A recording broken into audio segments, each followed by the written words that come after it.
With the Ananyapanday starrer Ctrl, Vikramaditya Motwani is trying to hold on signboard that says caution, go slow, and not about how we drive, but more about how we live our lives today.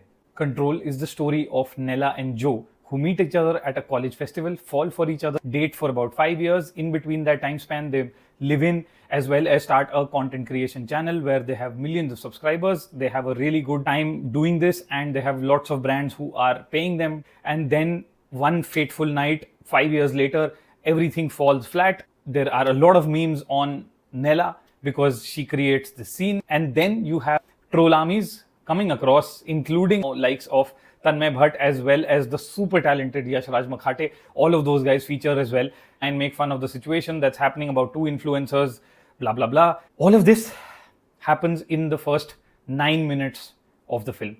And that is the biggest highlight of the Vikramaditya Motwani film. Ctrl stars Ananyapanday and Vihan Samath. Both of these guys are fabulous. They do not put a foot wrong in this entire film.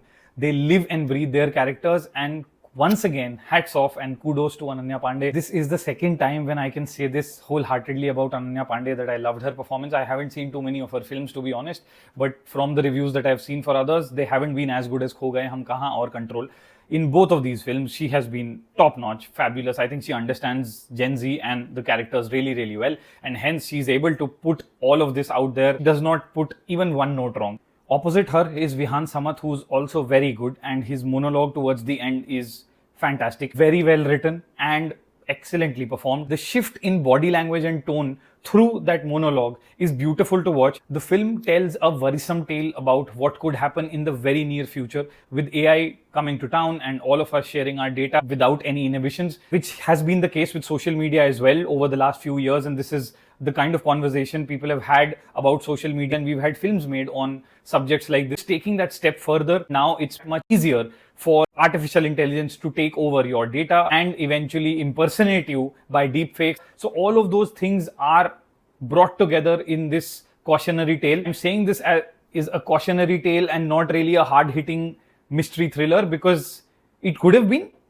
Yes, it could have been that, but it just doesn't have enough fuel to get to that point. The writing for most part is slick and the editing is even better. Like I said, the initial entire part is seen through in the first 9 odd minutes, which is so breezy, and you are already living with Nella and Joe. It's like you know them for many, many years and you've seen their content and you know what they have to offer. Very good on the part of the filmmakers, editing, direction, as well as writing, to be able to crunch so many things so beautifully into the first 10 minutes. The first half is actually quite good and you don't realize how much you've watched in the first 50 odd minutes. It's a 1.5 hour film. So halfway you don't even realize how much you've gone through. It's the second half which becomes a problem because the writing just doesn't stay as strong. Much of the screen time is distributed between two things, screens, or it is Ananyapanday who's on the other side of this camera or the laptop or the phone.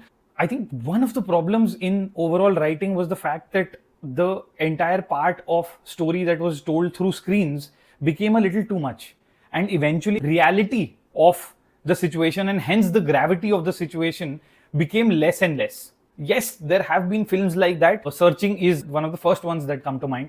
But then the way it was handled was very, very different. The pace of that entire film was very, very different. The balance was slightly better between the screen time of the screens and screen time of Ananyapanday. I think it would have been much better. The reason for that is the conspiracy theory, as far as conspiracy theories go. The one which is pivotal to this film is not really that big of a deal. I mean, it's something that we all at the back of our mind know and realize in some way or the other. Vikramaditya Motwani trying to tell us to wake up and smell the coffee, as they say. But in our heart of hearts, we know that things like this are already happening. So it's not really a big ticket conspiracy theory that's going to shake up everyone. And hence, since it's not as big, seen through screens creates even less of an impact. I honestly feel it would have been brilliant if the character Nella would also realize the gravity of the situation when she, I mean metaphorically, but pulled her head out of the screen and seen what was happening around her. I think that impact is not as strong as Vikramaditya would have liked it to be. Another highlight of this film is Sumukhi Suresh's dialogues. I think they are so well written, so on point with the entire Gen Z language. Just the right balance of casual and emphasis. It is really well done, and it is genuinely one of the highlights of this film. Yes, there is a lot of content out there to watch, but in spite of all of that, still say Control is worth watching. It's short, crisp filmmaking, and yes, it does not have that huge impact that it's gonna last for a very long time, but then not every film has to last that long. If you like something like this, if you like the nature of the story, then I'd recommend a short film called Influencer Life on Amazon Prime, actually on Amazon Mini TV. This film stars Amaira Dastoor and is written by Anirudh Singh along with other writers. It can be considered a precursor to Control.